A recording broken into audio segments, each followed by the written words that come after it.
I have this '07 H3 with the 3.7 in it. I was getting a very loud rattling noise. A lot of people suggested taking this thing off, this heat shield for the motor mount on the passenger side. I took it off because it was pretty easy to get to.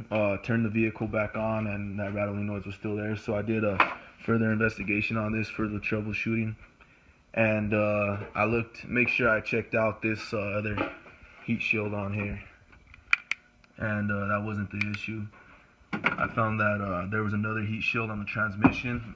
Mine was cracked in half, so it was dangling against the exhaust pipe, making a very loud rattling noise. I'll show you guys real quick. Under here.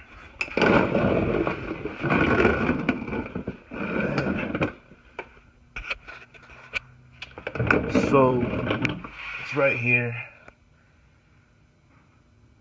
Comes down from the exhaust manifold. I disconnected it right here. There's a heat shield in here, and mine was just broken off because there's two bolts on here, but there's nothing to support this side.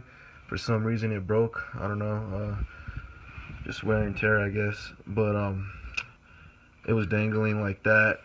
Pulled that thing out, broke it off. I'm probably gonna put something else there so I don't mess anything up, so I don't overheat that fluid, because I have a pretty high lift on this thing, and I don't want to mess anything up. But if you guys have that issue, so you guys know where all the heat shields are at, you guys take care. Thanks for watching, appreciate it.